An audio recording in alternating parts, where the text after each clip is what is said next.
Bien, muy buenos días, bienvenidos al segundo día del primer Congreso Clínica de Derecho Tributario. Para mí un placer darles la bienvenida.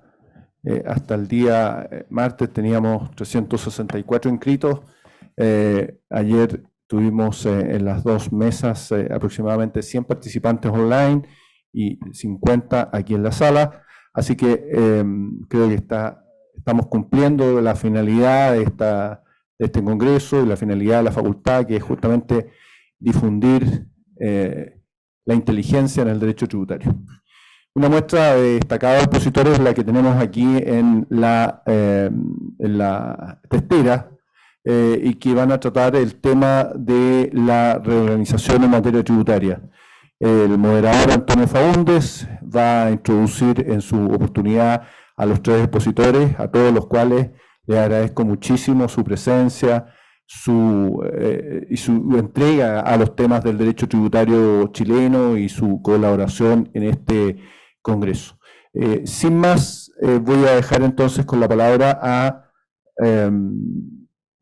al moderador, don Antonio Faúndez. Hola, buen día, gusto saludarles. Bienvenidos, bienvenidas a esta actividad. Agradecer al profesor Sergio Endres como presidente de este congreso, por la invitación que nos ha realizado, y también, por supuesto, a la Universidad de Chile en la casa de estudio en la cual estamos realizando esta actividad. Tenemos tres expositores para esta mesa, número 5, sobre problemas de la reorganización de empresas. Cada expositor va a tener un tiempo de 20 minutos para presentar, así que cuando sean 15 minutos les voy a avisar para que vayan cerrando su presentación. Y los expositores son las siguientes personas. Primero va a presentar Eduardo Irribarra, su ponencia Empresas Individuales. Eduardo es abogado de la Universidad Nacional Andrés Bello y doctor en Derecho de la Universidad de los Andes. Cuenta con un magíster en tributación y un diploma en planificación tributaria de la Universidad de Chile, y es profesor de Derecho Tributario y director del Departamento de Derecho del Trabajo, Empresa y Economía de la Universidad Alberto Hurtado. Anteriormente fue asesor de la Subdirección Normativa del Servicio de Impuestos Internos e impartió clases de tributación en pregrado y posgrado de la Universidad de Chile, la Universidad Austral, Centro de Capacitación del Servicio, entre otras. Como segundo expositor vamos a tener al señor Miguel Ángel Ojeda. Presenta su ponencia Patrimonio y Derechos Personalísimos. El profesor Ojeda es contador público y auditor, con magíster en Planificación y Gestión Tributaria de la Universidad de Santiago de Chile. Es socio del estudio Servicios Tributario Tax Defense y también fue asesor de la Dirección de Grandes Contribuyentes, jefe nacional del Departamento de Fiscalización de Medianas y Grandes Empresas e internacional de la Subdirección de Fiscalización del Servicio de Impuestos Internos y colaborador del Consejo Consultivo del Servicio de Impuestos Internos. Y finalmente va a cerrar su presentación el profesor señor Carlos Vergara, quien va a presentar su ponencia Fusiones. El profesor Vergara es contador auditor de la Universidad de Valparaíso, coterráneos, magíster en Dirección y Gestión Tributaria de la Universidad Adolfo Ibáñez. Posee un diplomado en Gestión Tributaria de la Universidad Adolfo Ibáñez y un diplomado en Finanzas de la Pontificia Universidad Católica de Chile. Docente de la Facultad de Ciencias Económicas y Administrativas de la Universidad de Valparaíso y del Magíster en Derecho de la Empresa y Máster en Tributación de la Universidad de los Andes. También es socio en PricewaterhouseCoopers. Bien. Al finalizar, vamos a recibir preguntas también del público, de los presentes. No sé si también de manera online podemos recibir preguntas, pero vamos a estar atentos a ello. Y luego de las presentaciones podemos abrir un debate y una discusión respecto de los temas que se han tratado en cada una de las ponencias. Bien, damos la bienvenida entonces, profesor Eduardo Irribarra, por favor, tiene la palabra.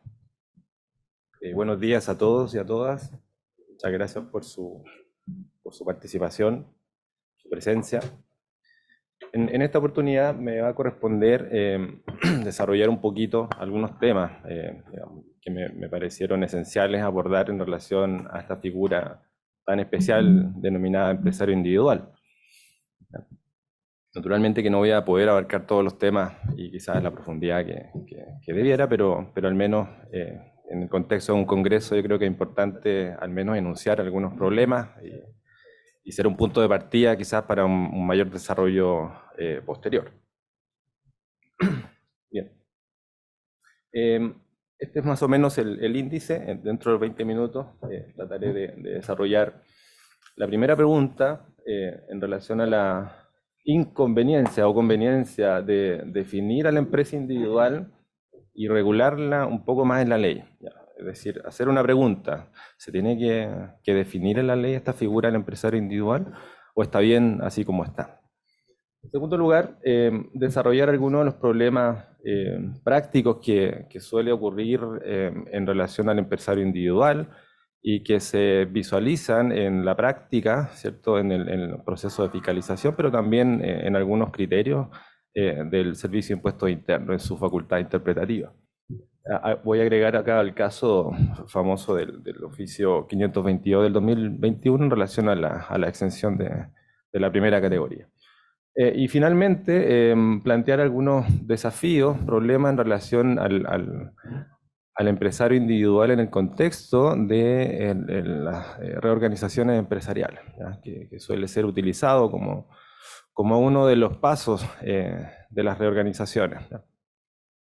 En primer lugar, en cuanto a la pregunta de la supuesta conveniencia o inconveniencia de definirla en la ley, parto señalando que la empresa como concepto no tiene una definición legal y por lo tanto igualmente el servicio se suele asilar, ¿cierto?, en la definición que entrega el propio diccionario de la lengua española para entender qué es una empresa, ¿cierto? Eso lo hizo en relación a ciertas entidades sin fines de lucro para una exención de primera categoría. Entonces, mirando lo que dice el diccionario, una empresa sería una unidad de organización dedicada a actividades industriales, mercantiles o de prestación de servicios con fines lucrativos, ¿no? Lo particular, para quienes están aproximándose recién a la empresa individual, es que esta es una figura un poco sui generis, ¿cierto? Porque es la misma persona natural, con el mismo RUT, con el mismo patrimonio, pero desde el punto de vista tributario, aunque no solamente tributario, pero principalmente, se establece una especie de separación patrimonial, de una ficción para ciertos efectos tributarios, ¿ya? Eso a la luz de una interpretación que ha desarrollado a lo largo de los años el servicio, ¿ya? Por lo tanto, es correcto lo que entiende Ricardo Sandoval, que la empresa individual no tiene una existencia distinta de la del empresario y carece, por tanto, de un patrimonio diferente del de aquel, ¿ya? Es una misma persona, pero desde una perspectiva, que sería la tributaria, pareciera que hubieran dos: la empresa y su propietario, ¿sí? Pero para ciertos efectos tributarios, porque si el fisco quiere cobrarle a ese empresario, naturalmente que puede llegar a cualquiera de sus bienes. Ya, ¿qué ocurre con la legislación? No hay una definición, ¿ya? Simplemente el artículo 14, letra H de la Ley de la Renta, en la parte donde se pensaba definir una empresa, en verdad es una definición a título ejemplar, porque dice son empresas tales y tales, ¿ya? Y entre ellas la empresa individual, ¿ya? Sin desarrollar una mayor definición. ¿Bien? Bueno, existen diversos oficios que tratan de caracterizar o delimitar a la empresa individual. Y aquí simplemente cito uno de los últimos oficios en donde el servicio señala que las empresas individuales son aquellas que se constituyen, ¿ya?, por una persona natural con los activos y pasivos de su propiedad que destine a la explotación o realización de una actividad económica o empresarial. Consecuentemente, siempre son contribuyentes de la primera categoría, ¿ya? Entonces ahí uno recordará, bueno, qué criterios debiera uno, adentrándose un poco más, tomar para establecer cuándo una persona es empresario individual, ¿cierto? Uno podría decir que hay una preferencia del capital por sobre el esfuerzo físico o intelectual, ¿cierto? Y por lo tanto, más allá de la contabilidad lo primordial es qué bienes, digamos, son los que preferentemente generan la renta en esa empresa, ¿ya? Y así, por ejemplo, la pregunta: esta persona natural que solo vive de la renta, arrendamiento, bienes raíces no agrícolas, ¿se podría considerar empresario individual, ¿ya?, aun cuando tenga un régimen, un tratamiento específico? Yo diría que sí, ¿ya? Pero sin perjuicio de que este tipo de contribuyentes tiene un régimen tributario específico, ¿ya? Pero en mi opinión sería un empresario individual. Ahora, la pregunta es, ¿conviene definirlo? En su momento, yo diría que la última reforma tributaria, en su génesis, ¿cierto? Se discutió, tanto desde el punto de vista del Estado como también entre los gremios, si había que definir al empresario individual para efectos de otorgarle mayor certeza, ¿ya? Entonces, finalmente se optó por mantener el statu quo, ¿cierto? Y ahora la pregunta es, bueno, ¿realmente conviene? ¿Tenemos que definirla? A mí me parece, en mi opinión personal, ¿cierto?, que no es necesario, porque si la inquietud para poder caracterizarla es decir, mira, ¿cuándo este señor tiene que iniciar actividades? ¿Cuándo tiene que formalizarse? ¿Cuándo tiene que comenzar a tener su contabilidad, ¿cierto? En verdad hay un artículo del Código Tributario, el 68, ¿cierto?, que obliga a las personas a iniciar actividades cuando comiencen a realizar actividades que causan impuestos, ¿cierto? Es una situación muy fáctica, que eso queda sujeto al ojo del fiscalizador, ¿cierto? Decir, bueno, cuando este señor comienza a realizar una actividad que pueda causar impuestos. Y esa amplitud, ese supuesto amplio, aplica para cualquier tipo de contribuyente, no exclusivo de la empresa individual. Y me parece correcto, ¿cierto?, que se establezca ese margen amplio, porque de esa manera se controla mejor aquellas situaciones en que el contribuyente quizás todavía no está en condiciones de causar impuestos, de realizar una actividad que pueda causar impuestos. Así que me parece que el 68 sería una norma correcta y que resolvería, ¿cierto?, quizás una de las interrogantes o de las inquietudes que hacen esta pregunta de si es necesario. Entonces, cuando reconocemos su existencia es cuando en el fondo empieza a iniciar actividades, ¿cierto? Y el artículo 68 pone en evidencia a ese empresario, así como cualquier otro contribuyente, cuando inicia negocios o labores susceptibles de producir renta gravada, ¿ya? Entonces, la normativa actual permitiría al servicio determinar la existencia del empresario a partir de circunstancias concretas, como ocurre con cualquier contribuyente. Y por lo tanto resulta adecuada, en mi opinión, la regla genérica y fáctica de entender que un contribuyente inicia actividades, eso está en un inciso más adelante del 68, cuando se efectúe cualquier acto u operación que constituya elemento necesario para la determinación de los impuestos periódicos, que afecten a la actividad que se desarrollará o que genere los referidos impuestos, ¿ya? Pero también podrían surgir otros problemas. En el fondo, cuando un empresario individual, o cuando una persona natural, más bien dicho, pudiera pasar a ser un empresario individual, ¿ya? Y eso tiene importancia para efectos, por ejemplo, del IVA, ¿cierto?, en los servicios profesionales. Y ahí uno tiene que recurrir a una circular antigua, el 91, ¿cierto?, que establece este deslinde entre el contribuyente de la segunda categoría, cuando se pasa a convertir, por llamarlo así, en un empresario, ¿cierto? Y habla ciertas criterios, ¿cierto?, cuando predomina el capital por sobre el esfuerzo personal y físico. Entonces, quizás pudiera existir una dificultad para el servicio para efecto de entender que una persona natural ya no es un contribuyente de la segunda categoría y por lo tanto de la primera, ¿ya? Lo que tiene impacto en muchas cosas, ¿cierto? No solamente en el IVA, sino que también en quizás la obligación de iniciar actividad, en comenzar a tributar en la primera categoría, entre otros efectos. Entonces, yo veo una cierta dificultad que quizás se podría resolver incluso por la vía administrativa. Entonces, frente a esa pregunta, ¿conviene definirlo? Yo diría que la conveniencia de definir o bien de regular a las empresas individuales apunta a la necesidad de precisar o corregir algunos de los problemas prácticos de su ciclo de vida, más bien. Por lo tanto, muchos de estos problemas se pueden resolver administrativamente, ¿ya? Ahora, principalmente, creo yo, la conveniencia de regular al empresario individual tiene que ver con establecer un mecanismo que le ayude, ¿cierto?, a este empresario a migrar, yo lo llamo así, migrar, o formalizarse o desarrollar su actividad a través de una sociedad, ¿ya? Ahí, según lo que voy a comentar más adelante, y una cuestión que ya ha sido de alguna manera denunciada, ¿cierto?, en el medio, la legislación no favorece que la migración se dé en forma neutra de este empresario individual que ahora quiere operar a través de una sociedad, ¿ya? Ahora, esa neutralidad también se podría conseguir si es que el legislador define derechamente, ¿cierto?, separar el patrimonio de esta persona natural, ¿ya? ¿Por qué le tiene que exigir que aporte los bienes a una sociedad cuando quiere ser él mismo el propietario del negocio?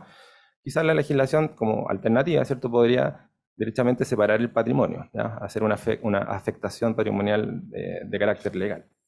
¿Ya? Bien, algunos problemas prácticos, ya creo que estoy en el medio del tiempo, Antonio, ¿no? 10 minutos. 10 minutos, ya. O sea, 10 minutos. esta es la primera pregunta, en verdad. Yo creo que no es necesario definir al empresario individual, pero sí hacerse cargo de algunos problemas prácticos, principalmente su ciclo de vida y algunos desafíos que tiene la reorganización. Esa como conclusión de la primera pregunta. El segundo punto, bueno, yo considero algunos efectos, algunos problemas prácticos que quizá va a desarrollar en mayor medida Miguel, ¿cierto?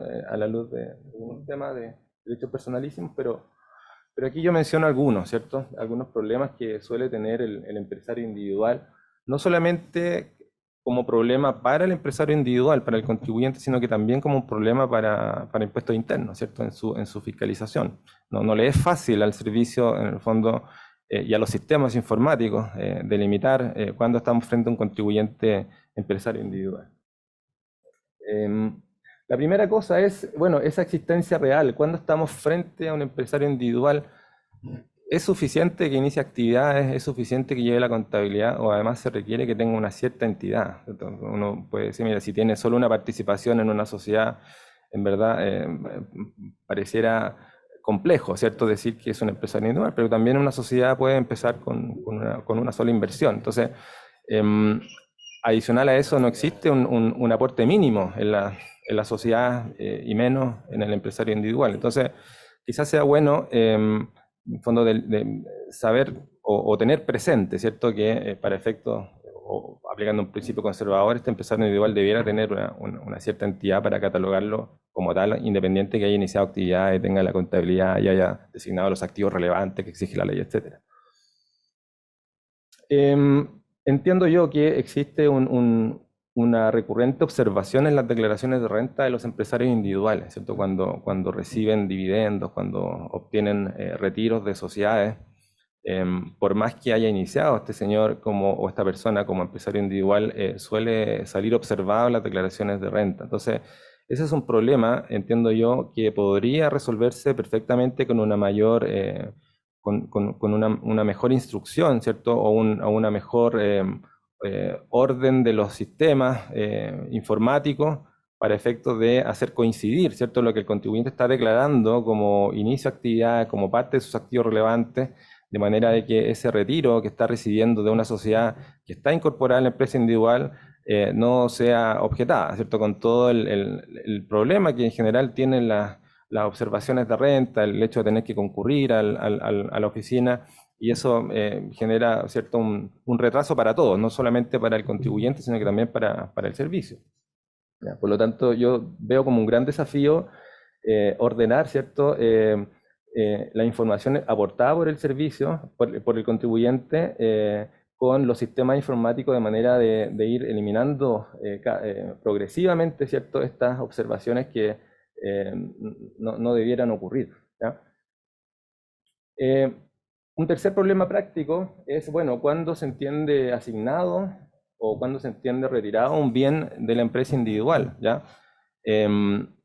Antes de la última reforma, en verdad, el servicio entendía que este proceso de asignación y retiro era más bien una decisión que dependía únicamente del contribuyente, ¿cierto? Como que en los oficios reconocían que todo dependía de qué es lo que consideraba el contribuyente, qué es lo que hacía, cuál era su decisión, ¿ya? Pero con la última reforma, en verdad, yo diría que eso se modificó, si bien no expresamente, pero la pregunta es, bueno, ¿podría el servicio, por ejemplo, cuestionar los bienes que están en la empresa individual? Es decir, que verifique que hay un contribuyente que no incorporó dentro de la empresa ciertos activos, pero que en la práctica están siendo destinados al giro del empresario individual.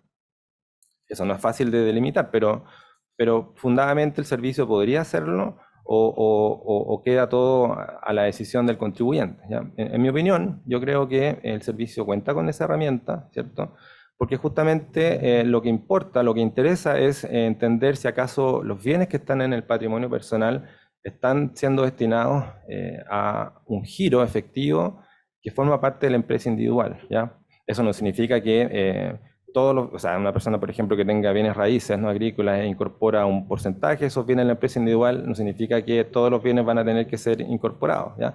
Pero pudieran existir situaciones conflictivas, ¿cierto? Un furgón que está fuera de la empresa, pero que se destina a la actividad, el servicio podría, digamos, hacer esa estimación, lo que va a tener un impacto bien relevante, ¿cierto?, en relación a las depreciaciones, al mayor valor que pudiera generar esa enajenación, incluso para la determinación del capital propio. Entonces, yo diría que el servicio puede contar con esa facultad, pero en la medida que sea un ejercicio fundado, ¿cierto?, cumpliendo todos los derechos de los contribuyentes.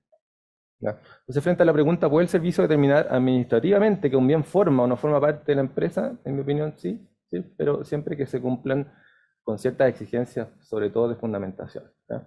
La importancia de la contabilidad sigue siendo importante, pero más todavía es esta norma, ¿cierto?, del artículo 2, número 10, que le exige al contribuyente indicarle al servicio cuáles son los activos que van a formar parte de esa empresa, ¿cierto? Y por lo tanto, en el momento en que quiera asignarlos a la empresa o bien retirarlos, debiera informarlo como una modificación, ¿ya? La misma norma del 68 obliga a informar cualquier modificación a lo que se haya indicado en el formulario de inicio de actividad. Y esa información, yo diría, es muy relevante para efectos de entender cuándo un bien forma o no parte de la empresa individual. Visualizo en este estudio que hice para esta presentación, veo algunas disparidades, ¿cierto? Si uno dijera, mira, este empresario individual debiera tener el mismo tratamiento, ¿ya? Debiera haber una igualdad en relación a una sociedad, una SPA, una IRL, ¿cierto? Tanto en relación al gasto como otras normas tributarias, principalmente la primera categoría, ¿ya? Y ahí veo una cierta disparidad. Por ejemplo, el servicio acepta el gasto del empresario individual como sueldo empresarial, ¿cierto? Cuando en realidad es la misma persona, ¿cierto? Lo mismo incluso con el gasto de honorarios que se pueda cobrar por el mismo propietario, ¿ya? Pero hay una cierta limitación a ciertos gastos, por ejemplo, de arrendamiento, de espacio, propiedad del empresario individual. Entonces yo no veo un poco la razón por establecer esta limitación. Me gustaría que existiera una igualdad, ¿cierto? Porque hoy el empresario individual tendría ciertas limitaciones, al menos en relación con el gasto, ¿ya? Entonces, la idea es que sean iguales, ¿cierto? O tengan un tratamiento similar y considerando la especificidad de la empresa individual, ¿cierto? El caso del oficio 1152 es muy interesante. Es el caso de una persona natural, empresario individual, que pierde su domicilio o residencia en Chile, ¿cierto? Entonces, la pregunta es, bueno, ¿ese empresario tiene que hacer término de giro acaso por haberse mudado porque es la misma persona, ¿ya? Y a mí me parece correcto la conclusión que hace el servicio, ¿cierto? Que separa efectivamente al empresario de esta persona que pierde el domicilio y la mantiene subsistente, no tiene que ser término de giro, ¿ya? Y en el fondo las rentas que pueda retirar ese propietario se van a gravar con impuesto adicional como si fuese una sociedad que participa en otra sociedad en Chile, ¿ya?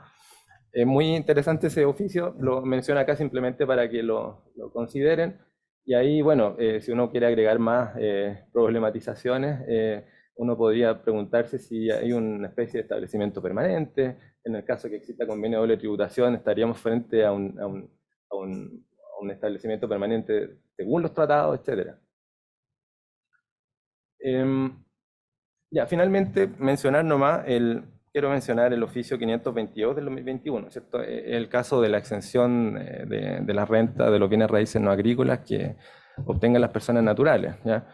A mí me gustaría considerar que de acuerdo a este oficio del 2021, el servicio cambió un criterio, ¿ya? Estableciendo que esta exención no aplicaba cuando la persona natural obtiene estas rentas cuyos bienes están en la empresa individual, ¿ya? Por lo tanto, les hace aplicable el impuesto de primera, ¿ya? Cuando la ley en general no establece ninguna especificación, lo único que dice es que se trate de personas naturales, ¿ya?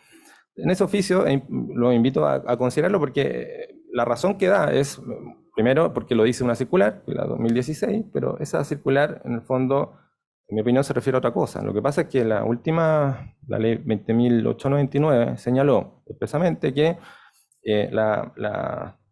esta exención de la primera categoría aplica a las personas con domicilio o sin domicilio en Chile, es decir, contribuyentes de global o impuesto adicional. Porque antes estaba expresamente señalado que la exención era solo para personas con domicilio en Chile. Entonces, eso se elimina, abriendo la puerta para que la exención aplique a toda persona natural independiente de su domicilio o residencia. Y ese argumento lo utiliza, yo creo que equivocadamente, el servicio para concluir que por esa razón el empresario individual no tiene el derecho a la exención, ¿ya? Cuando en realidad está hablando de otra cosa. Bien, finalmente, con esto termino. Las reorganizaciones, es decir, cuando el empresario individual quiere formalizarse a través de una sociedad o de alguna asociación, encuentra ciertas dificultades, ¿ya? Primero, las dificultades propias de las reorganizaciones, de los aportes, de las fusiones, ¿cierto? Que de alguna manera se van a tratar acá, ¿cierto? Este empresario individual tiene que hacer término de giro. ¿Por qué? Si quiere continuar, digamos, en otra sociedad. Declarar y pagar impuestos de primera categoría. Hay un tema de IVA en los aportes, aunque sea crédito en la sociedad que reside. Ciertas limitaciones en la depreciación, derechos personalísimos, restitución de 27 visas.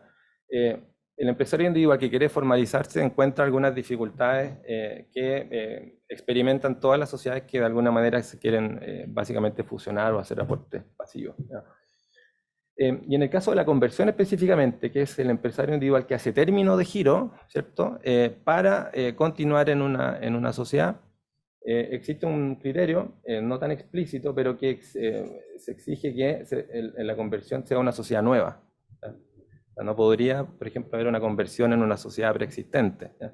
A mí me parece que la conversión debería aplicar para todo tipo de sociedad, no necesariamente nueva. ¿Ya? Si yo me quiero embarcar en un proyecto de una sociedad que ya existe y aporto mi patrimonio empresarial, ¿por qué no podría considerarse eso como conversión? Bien. Por lo tanto, la conversión, que es cuando la empresa individual termina su giro y aporta todos sus bienes a una sociedad, tiene ciertas restricciones, ciertas limitaciones, y por lo tanto los contribuyentes recurren a esta figura del inciso quinto del artículo 64, ¿cierto? Es decir, no terminan su giro y consideran algunos bienes y los aportan a la empresa, a una sociedad, ¿cierto? Amparándose en la posibilidad de que ese aporte no sea tasado, haciendo el aporte de valor tributario, ¿ya? Entonces ahí uno dice, mira, esa es la solución. En verdad, no, porque yo veo que el único beneficio en eso es que no te tasen desde el punto de vista de la renta, pero siguen existiendo en el aporte parcial estas dificultades que encuentran las sociedades que se fusionan o que hacen, o las empresas que hacen conversiones. Entonces, la intención, al menos de esta exposición, es que ya se ha denunciado en algunas actividades que exista una cierta neutralidad, que la legislación le otorgue una posibilidad de que este empresario individual se establezca en una sociedad, en una entidad con una persona jurídica diferente, sin que tenga que, digamos, experimentar tantos efectos no deseados. Y finalmente, ya con esto termino, la ilusión, ¿cierto? También entra en el juego de la empresa individual, también, digamos, forma parte de esta discusión sobre ilusión, ¿ya? El recurrir a una empresa individual o el empresario individual que aporta bienes con la búsqueda de ciertos beneficios tributarios podría ser considerado elusivo. Entonces, claro, naturalmente que el empresario individual, o sea, la persona natural que se inicia como actividad, como empresario individual para recibir un dividendo, enajenar un bien que va a tener un tratamiento tributario diferente, eso sin duda que podría considerarse elusión. Pero existe otro conjunto de supuestos en que el empresario individual perfectamente se puede reorganizar, y mi preocupación, ¿cierto?, es que no exista un sesgo del servicio en considerar que siempre cuando hay una empresa individual o se inicia una empresa individual hay una alerta de ilusión, porque en el fondo la pregunta es, bueno, ¿esto se considera una economía de opción? En verdad hay un principio de libertad, que los contribuyentes pueden reorganizarse, y eso está amparado incluso en la Constitución.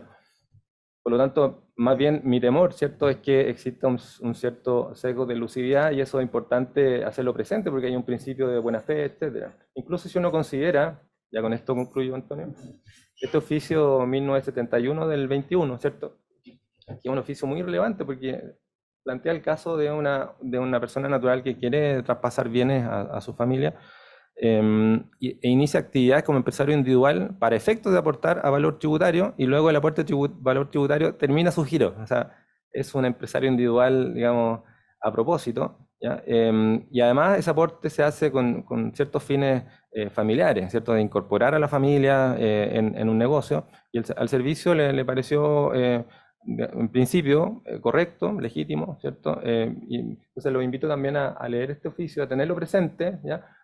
Porque hay aquí se desarrolla el caso del empresario individual que nace y muere, ¿cierto? Para lograr otro objetivo, ¿ya? Entonces, por lo tanto, yo diría, harto que desarrollar todavía, considerando que no existe jurisprudencia judicial sobre la elusión. Así que todo esto es suposición, y la doctrina ahí ha dicho harto en relación al concepto de elusión. Bueno, con eso termino. Muchísimas gracias y quedo dispuesto para cualquier consulta. Gracias. Muchas gracias, Eduardo. Vamos a seguir inmediatamente con la ponencia del profesor Miguel Ángel Ojeda. Buenos días a todos. Lo primero es agradecer esta invitación. Solo complementar un par de cosas de las que dijo Antonio. En realidad, uno se ha dedicado al mundo tributario hace muchos años. Me ha tocado afortunadamente vivir en los tres mundos, en auditora, en el Servicio de Impuestos Internos, y después, ¿cierto?, constituir nuestro propio estudio tributario.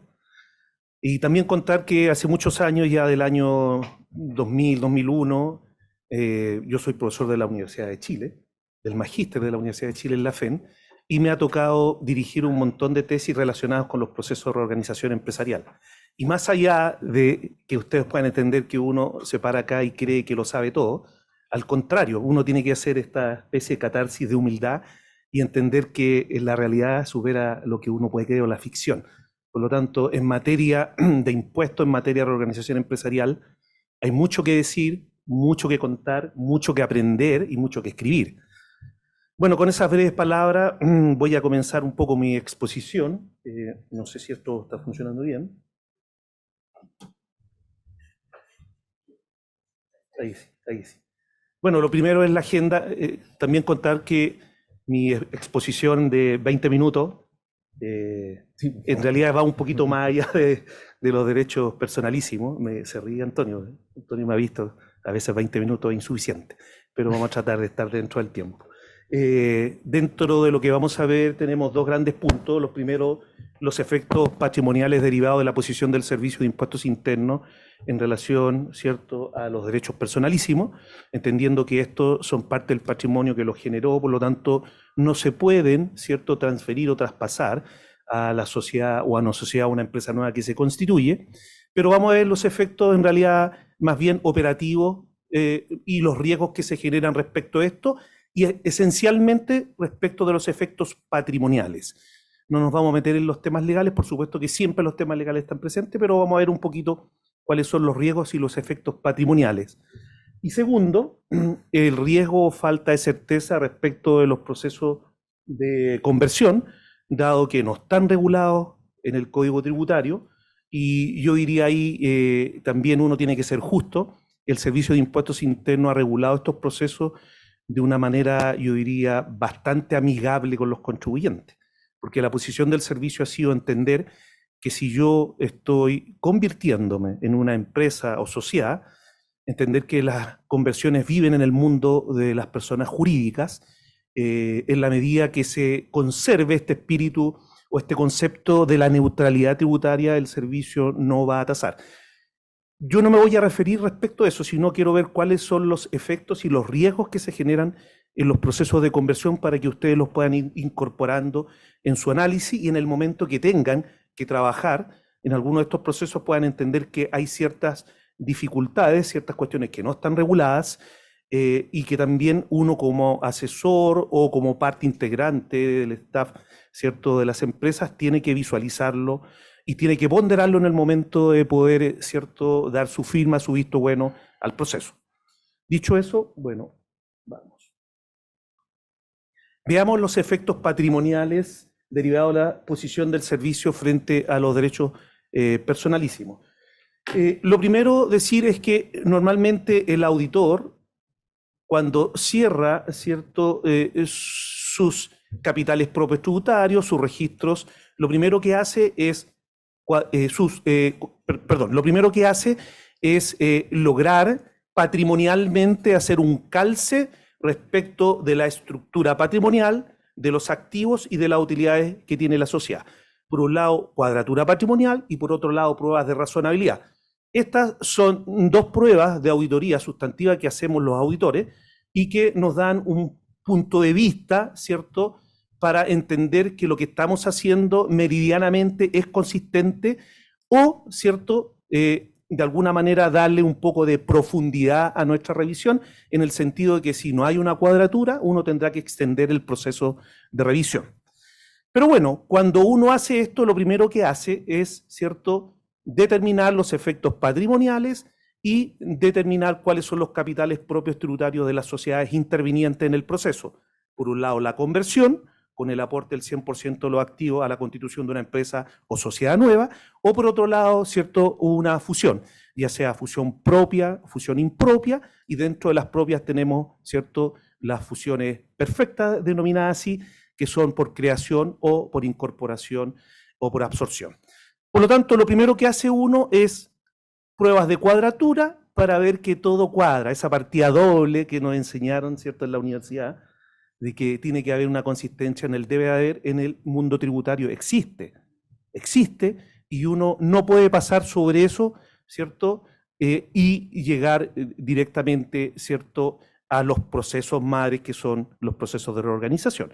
Luego lo que uno hace es cuadrar el capital propio tributario a esa fecha, a la fecha de la reorganización empresarial, y uno determina un capital X. Luego, lo que uno esperaría es que ese capital propio tributario final fuese consistente con el capital propio tributario inicial de la sociedad nueva o consistente con el capital propio tributario inicial de la sociedad más, ¿cierto?, el patrimonio que está aportando el nuevo socio o accionista. Dicho de otra manera, lo que uno debiera determinar es que existe una consistencia entre la estructura patrimonial de la convertida, la sociedad convertida o la sociedad absorbida, con la sociedad o con la empresa nueva al momento de la conversión, o, ¿cierto?, con la sociedad resultante de la fusión. Pero si uno empieza entonces a hilar un poquito más fino y empieza a entender que el servicio durante muchos años ha entendido que hay ciertos activos, ¿cierto?, que no se pueden traspasar, ni asignar, ni aportar a las nuevas sociedades, luego entonces, ¿cómo uno logra hacer una cuadratura propiamente tal si hay activos que no van a formar parte del patrimonio de la sociedad nueva?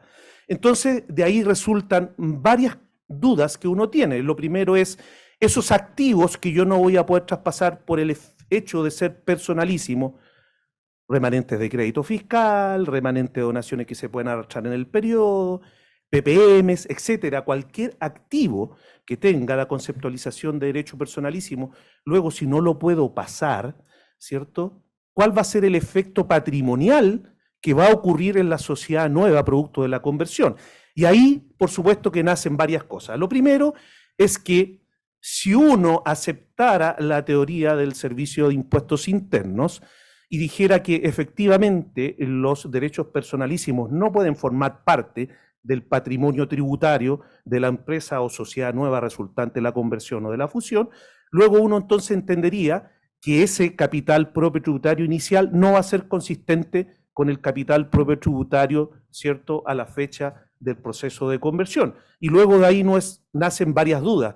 Primero, entonces, si no hay una consistencia entre capital propio tributario final y capital propio tributario inicial, quiere decir que estructuralmente en el patrimonio de la sociedad nueva, ¿cierto?, la resultante de la conversión o en el caso de la fusión, ¿cierto?, por absorción, quiere decir que hay activos que no van a formar parte de ese patrimonio. Y entonces voy a tener efectos en corrección monetaria, ¿cierto?, porque el activo no lo voy a controlar en el capital propio tributario, pero además, ¿cierto?, voy a generar efectos respecto de cuál es la conceptualización que le doy a ese activo que no va a formar parte de la empresa o la sociedad nueva.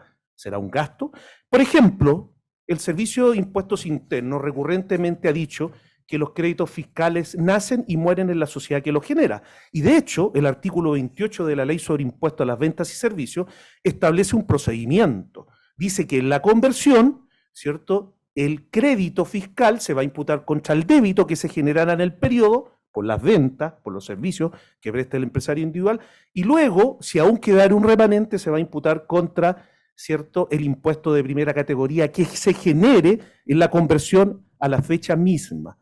Luego, ¿qué pasa si aún quedara un remanente? Bueno, el servicio, creo, a mi juicio, que ha sido bastante claro en el sentido que la ley no otorga, ¿cierto?, o no establece un procedimiento para poder utilizar ese crédito fiscal, por lo tanto ese crédito fiscal, ¿cierto?, se pierde y no tenemos la capacidad de pasar. Otra cosa es lo que pensemos, otra cosa, ¿cierto?, es lo que uno de alguna manera podría discutir en una cátedra o lo que uno podría entender, ¿cierto?, en un proceso de reorganización dentro de un equipo de trabajo.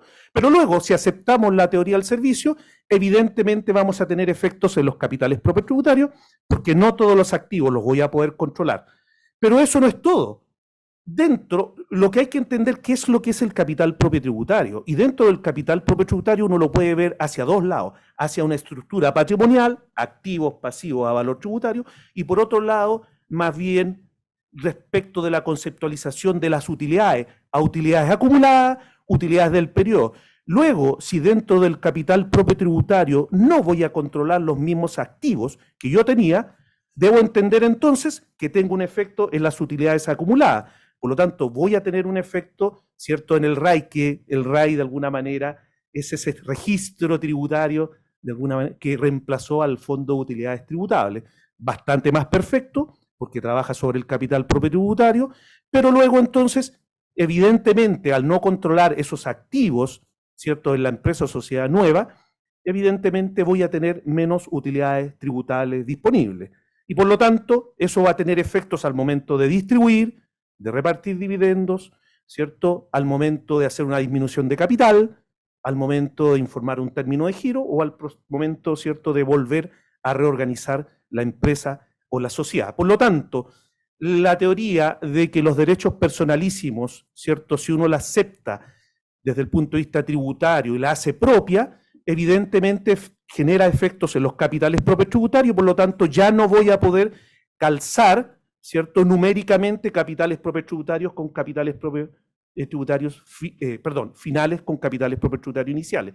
Luego, como no tengo el activo controlado en el capital propio tributario, también tengo efecto en los registros empresariales, precisamente en los registros de utilidad acumulada, en el famoso registro RAI.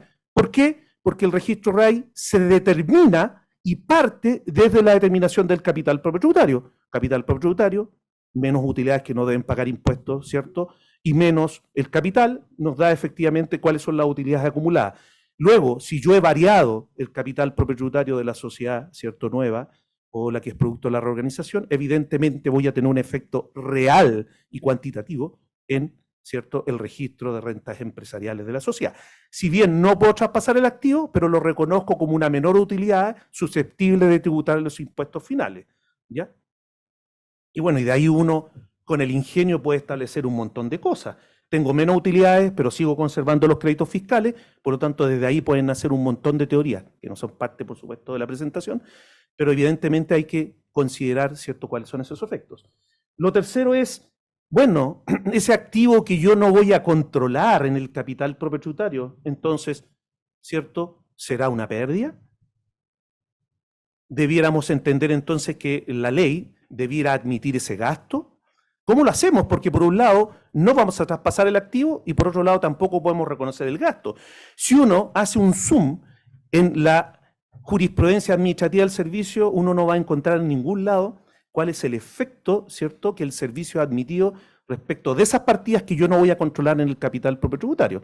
Por lo tanto, ¿qué será? Un gasto del artículo 31, ¿cierto?, inciso cuarto número 2, del número 3, ¿dónde lo posiciono? O lise y llanamente, ¿cierto?, no puedo traspasar el crédito y segundo, tampoco puedo determinar una pérdida. Evidentemente, ¿cierto?, el efecto patrimonial lo voy a, de alguna manera, encontrar en el registro RAI porque voy a tener menos utilidades acumuladas. Solo para redondear este tema e ir al punto siguiente, es que si yo tengo una estructura patrimonial o tengo un capital propio tributario, yo debiera tener, en respuesta de ese capital, cierta estructura de activos. Los capitales propios tributarios, evidentemente lo que hay detrás, haciendo un zoom, hay por un lado activos netos, activos menos pasivos, y por otro lado utilidades acumuladas y utilidades del periodo que se han generado, o pérdida. Por lo tanto, existe una simetría y una consistencia entre la estructura del capital propio tributario, activos y utilidades. Por eso es que los auditores, cuando hacemos pruebas sustantivas de auditoría para efecto de determinar cuadraturas patrimonial, nos vamos por cualquiera de los dos lados. O nos vamos por la estructura patrimonial de activos, que es la que establece el artículo 41, o nos vamos por la estructura de utilidades, ¿cierto? Y de la determinación de activo en el tiempo. Entonces, eso solo para redondear que cualquier efecto que haya en el capital propio tributario de la sociedad al momento de la conversión o la fusión, evidentemente va a tener un montón de efectos colaterales, ¿cierto?, hacia adelante, ¿ya? Pero también hay que ser capaces de explicarlo. Bueno, ¿cuáles serían las vías de acción? Las vías de acción es, yo siempre le he dicho, ¿cierto?, a nuestros clientes o a nuestros alumnos en la universidad, es que uno tiene dos posiciones, o pasarse la vida peleando con el Servicio de Impuestos Internos, o entender lo que ha hecho el servicio y utilizarlo como un buen mecanismo. Bueno, mi posición siempre ha sido, probablemente porque fui muchos años también funcionario del servicio, es que a lo menos el profesional debe saber entender lo que dice la ley y lo que ha hecho el servicio. El servicio es el que tiene la potestad, ¿cierto?, de interpretar ciertas cuestiones que no están con precisión en la ley.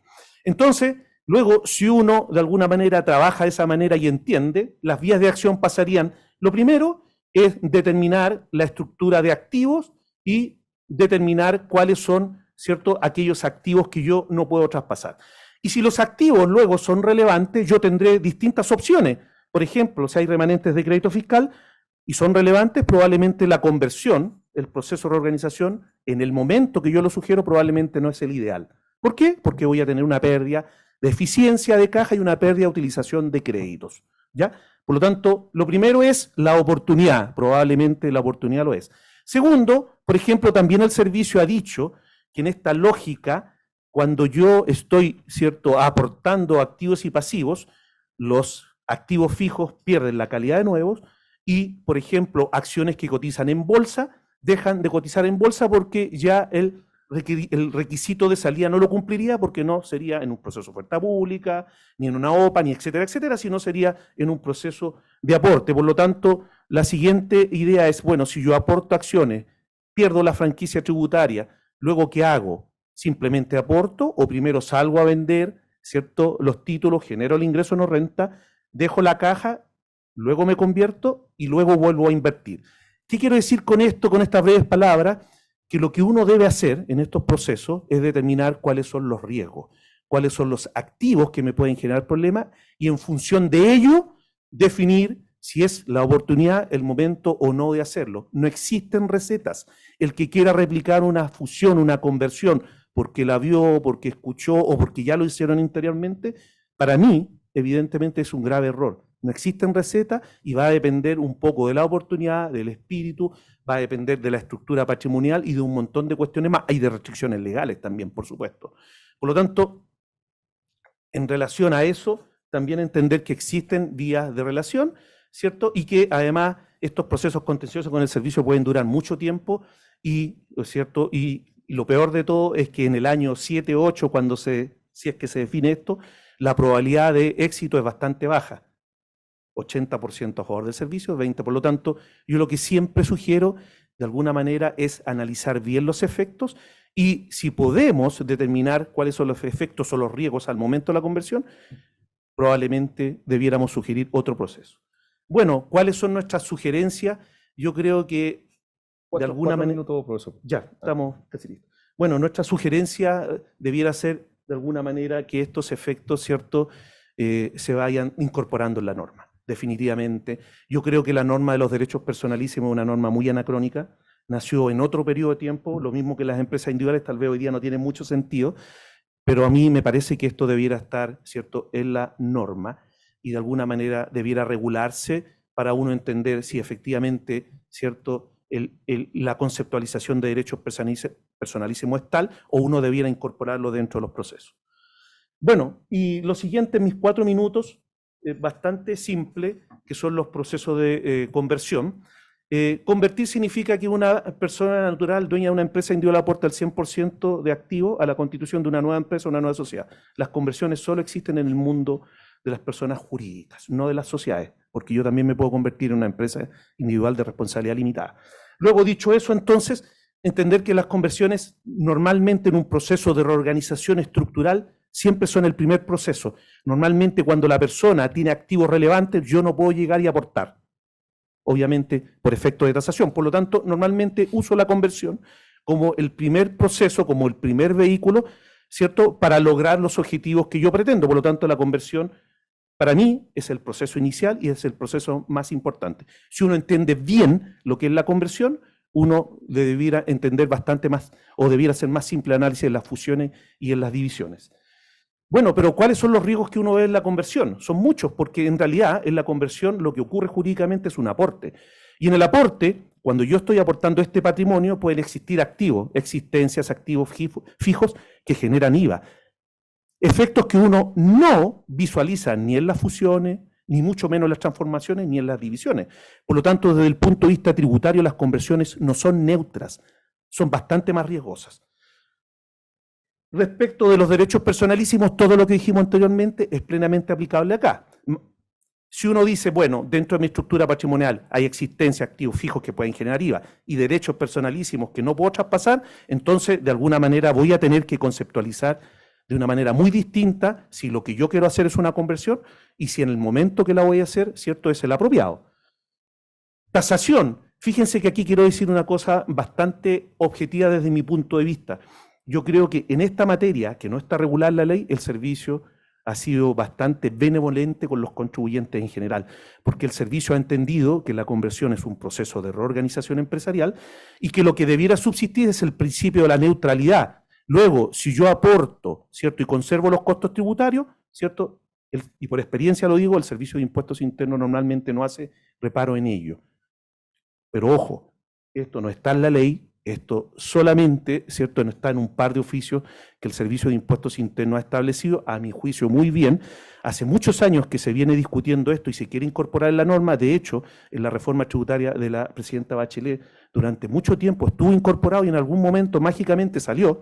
¿Cuáles son, ¿cierto?, las definiciones que hay detrás, políticas de riesgo, normas antilucía? No sé qué es lo que hay detrás, pero el hecho es que yo creo que la conversión debiera estar bastante más regulada y debiéramos equipararla a los otros procesos que son, ¿cierto?, como la división, ¿cierto?, y la conversión, que están bastante regulados, son bastante neutros, y el legislador así lo ha entendido y lo ha franquiciado de alguna manera. Bueno, para terminar mi presentación, solo establecer que los procesos de conversión, sobre todo en base a lo que dije anteriormente, debieran estar regulados, son procesos que pueden generar muchos problemas. Esto no está regulado en la ley y basta que el Servicio de Impuestos Internos en algún momento, ¿cierto?, establezca alguna norma distinta y nos va a colocar en una situación muy, muy, muy desventajosa. Bueno, eso, espero que no haya sido tan latero. Estos temas técnicos a veces cuesta un poquito bajarlos, pero esa era mi presentación. Muchas gracias. Muy entretenida la presentación. Creo que... Bien, y vamos a dar la palabra al profesor entonces Carlos Vergara y nos va a exponer el tema fusiones. Hola, buenos días, ¿cómo están? Gusto saludarlos. Bueno, igual que mis antecesores, agradecer la invitación de Sergio y de la Universidad de Chile y la oportunidad de poder participar en este congreso, ¿ya? El que queda para el final tiene una ventaja y una desventaja. La desventaja es que a veces le queda menos tiempo. Y la ventaja es que tanto Eduardo como Miguel me allanaron el camino porque dijeron varias cosas que voy a usar para mi presentación, ¿ya? De hecho, un pequeño comentario.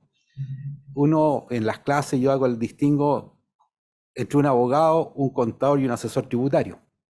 El contador le va a decir, ¿sabe qué? Hay ciertos oficios, hagamos lo que dice el Servicio de Impuestos Internos para que no va a meter el lío. El abogado va a decir, mire, esto en la corte lo ganamos, pero hay 8 años, ¿no?, y con la probabilidad súper baja. El asesor tributario le va a decir, mire, no hagamos ni uno ni lo otro, seamos inteligentes, hagamos planificación tributaria. Y muchas universidades y programas han eliminado la palabra planificación tributaria porque se ha demonizado. Y eso es un error, porque la planificación tributaria es un acto racional donde uno evalúa caminos de acción y los pondera los riesgos, lo que decía Miguel. Siempre dentro de un marco lícito, o sea, estamos entendiendo que estamos haciendo planificación tributaria, no elusión, o sea, o evasión, que el concepto hoy día son sinónimos, pero antiguamente se distingue entre la elusión y la evasión, ¿ya? Por lo tanto, es parte de lo que señalaba Miguel y que señalaba Eduardo, es decir, aquí hay un proceso racional. Y dentro de esa racionalidad, yo les quiero hablar justamente de cosas que complementan lo que señalaban Eduardo y Miguel, que dice relación con la fusión de sociedades, ¿ya? Veamos. Vamos a hacer un análisis crítico, de mi punto de vista, y yo creo que lo vamos a compartir, respecto del distingo que se hace en relación a cierto tipo de fusiones y las consecuencias tributarias. ¿Ya? Claro, ya lo han dicho y lo voy a pasar rápidamente, hay distintos tipos de situaciones donde uno habla de reestructuración y reorganización de sociedades. Lo señalaba, por ejemplo, la asignación de activos en un acto de asignación de una persona natural a un empresario individual que tiene sus complejidades que se acaban de ver, la conversión del empresario individual en algún tipo social, la transformación de sociedades, que generalmente se habla también que son neutras, pero una neutralidad está por ahí nomás, porque cuando uno empieza a escarbar se da cuenta que tiene sus problemas, la división de sociedades y la fusión, ¿no? ¿De qué les quiero hablar yo ahora? De la fusión de sociedades.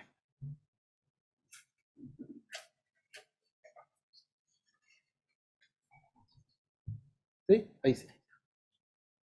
Ahí está. ¿Ya? Claro, hay una serie de nomenclaturas en relación con la fusión de sociedades. O sea, la fusión propia, impropia, perfecta, imperfecta, tradicional, inversa, es decir, hay de por creación, por incorporación. Hay bastante lenguaje respecto del tipo de fusiones. Solo para organizar la conversación y centrarnos en un tipo o una fórmula de fusión, quiero hacer ciertas precisiones, ¿ya? Desde el punto de vista de la definición de fusión, sabemos que es la reunión de un patrimonio, varios patrimonios en una sociedad que se crea o que continúa con las actividades. Esas son las definiciones que están en la ley de sociedad anónima, que en el fondo habla de fusión por creación y fusión por incorporación, ¿ya? La verdad que yo llevo harto años de circo, ¿ya?, en materia tributaria, y fusiones por creación creo que he visto una sola. Porque si por sí ya la fusión es compleja, habiendo un continuador legal, cuando la fusión por incorporación, por creación, es muy complejo, ¿ya? Por eso les digo que creo que he visto una sola vez fusión por creación y por lo tanto existe, pero parece que solo en el ámbito teórico, por lo menos desde mi punto de vista de la experiencia, ¿ya? Después, respecto a la forma como materializar la fusión. Claro, hay fusiones por aporte de activo y pasivo, es decir, dos entidades que acuerdan a través de junta de accionistas o acuerdo de socios, reunirse en un solo patrimonio que sea el continuador o la creación. La realidad es que normalmente son fusiones por incorporación. Pero está un tipo especial de fusión, que es la fusión por reunión del 100% de la propiedad de una sola mano, sean derechos sociales o sean acciones. Entonces ahí estamos hablando de fusión, para estos efectos, de fusión por aporte activo y pasivo y fusión por reunión del 100% de la propiedad en una sola mano. Y está la mixta porque se da a veces una combinación de ambos factores, ¿ya? Ahora, a nivel que se produce la fusión, vamos a hablar, para estos efectos, es una fusión tradicional cuando la matriz absorbe a la filial o subsidiaria, y la fusión inversa cuando la filial absorbe a la matriz. Y nos vamos a centrar justamente en estos casos.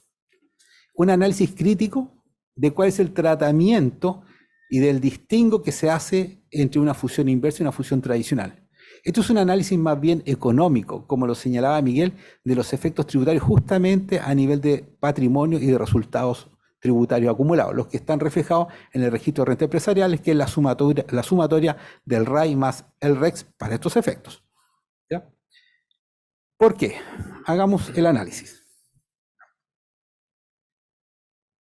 Se hace un distingo, ¿no es cierto?, en materia legal, entre materia tributaria, entre una fusión inversa de una fusión tradicional. ¿Cuál es el distingo? Que en una nace o se genera un goodwill, un badwill, que tiene un tratamiento tributario descrito en la ley. Recordemos que el goodwill o badwill nace primero por interpretación administrativa. O sea, tenía su origen una interpretación del Servicio de Impuesto Interno que fue mutando en el tiempo respecto a su tratamiento, Y fue por muchos años hasta que ya se configuró, se consagró en la ley. Artículo 15, artículo 41.9. Pero la pregunta mía es, desde el punto de vista teórico y analítico, ¿por qué respecto a la fusión inversa, habiéndose generado ese goodwill, no se le reconoce? Cuando económicamente el efecto es el mismo, solo es una distinción de orden legal. Veamos cuáles son los efectos. Ese tratamiento distinto, eventualmente distinto, tiene algunas consecuencias. Hay muchas, ya, pero me quiero centrar en algunas y con más énfasis en unas que otras dentro de las 6 que están ahí. ¿Cuáles, por ejemplo? El efecto económico por sí mismo, que lo narraba ya Miguel respecto de los efectos a nivel de registro de rentas empresariales, ¿ya? El efecto que se produce de la eliminación de las acciones de propia emisión contra el patrimonio de la sociedad en la fusión inversa absorbente, efectos en el capital social, efectos en el costo tributario que tienen los accionistas, efectos en el impuesto a la renta adeudado, dentro, así como hay créditos personalísimos, también tienen una deuda con el fisco, que hasta la presente fecha no se reconoce como un pasivo exigible y por lo tanto tiene un efecto a nivel de registro de rentas empresariales, ¿ya? Y la oportunidad en que se deben reconocer las rentas que se traspasan de una sociedad a otra.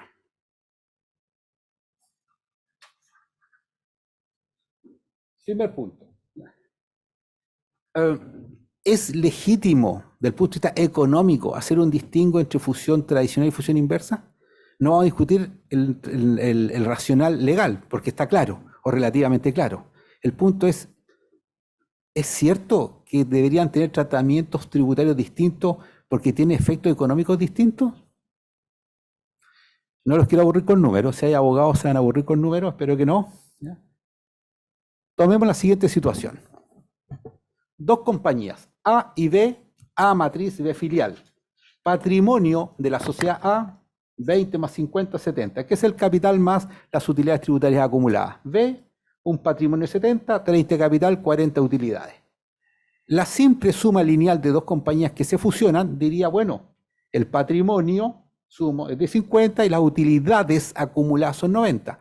Nadie puede discutir que esta compañía generó 50.000, 50 millones, 50.000 UF, la cifra que sea, y esta generó 40.000. Por lo tanto, la simple suma de los resultados diría, bueno, las utilidades con las cuales debería quedar esta compañía post-fusión son de 90. Bueno, cuando hay una fusión tradicional, es decir, cuando matriz absorbe filial, entendemos que se debe eliminar la inversión es de 90, contra el patrimonio. ¿Y qué dice la norma? Mire, ¿usted cuánto pagó por su sociedad? 90. ¿Cuánto el patrimonio tributario? 70. Bueno, perdió usted 20. Eso es un goodwill, que habrá que distribuirlo y eso está claro, pero supongamos por un minuto que la parte no distribuible queda como un activo intangible. Eso dice la norma. Por lo tanto, post-fusión, vamos a tener una compañía con un capital, que es el capital de la absorbente, y las utilidades 50 más 40 mágicamente se convirtieron en 50. Es decir, en el camino se perdió plata. Teníamos 50 más 40, 90, y después, post-fusión, producto de esta eliminación, van a quedar menos utilidades tributarias, pero sí van a quedar los créditos, lo que decía Miguel. O sea, tengo menos utilidades post-fusión, pero sí tengo los créditos. En una fusión inversa, si yo no les digo cuál es la matriz, cuál es la filial, todos debiéramos pensar que el resultado debería ser lo mismo. Sin embargo, en una fusión inversa, lo que se interpreta es que la sociedad absorbente, que es la filial, se queda con acciones de su propia emisión y tiene un plazo para colocar esas acciones o bien disminuir el capital. Aquí es un ejemplo sencillo. Vamos a disminuir la inversión, los 90, ya vamos a ver contra qué. Aquí lo estamos eliminando contra el capital de sí misma, porque efectivamente lo que tiene son acciones de sí misma. Por lo tanto, se disminuye ese capital y el diferencial, ¿contra qué lo elimino? Y aquí viene un punto ya de discusión. Lo elimino contra los resultados míos, perfecto, pero mis resultados son 40. Por lo tanto, indirectamente también estoy eliminando los resultados de la sociedad absorbida. Por lo tanto, el resultado es una utilidad tributaria reflejada en el RAI, o que se va a reflejar en el RAI, menor que el resultado que tengo en una fusión tradicional. Entonces, económicamente, Económicamente es exactamente lo mismo. Jurídicamente se le da una interpretación al tratamiento de este exceso de costo pagado por la inversión A versus una fusión inversa, tratamiento B. Ahora, por equidad, en el tiempo van a ser iguales, pero en el tiempo. ¿Por qué? Porque el goodwill que se genera en una fusión tradicional queda diferido, un activo intangible que en algún minuto va a ser castigado, no sé cuándo, pero en algún minuto. Y cuando ocurra ese evento, eso va a ocurrir cuando hay un término de giro, voy a generar ese efecto a nivel de registro de renta empresarial. Pero en una fusión inversa, el efecto es inmediato.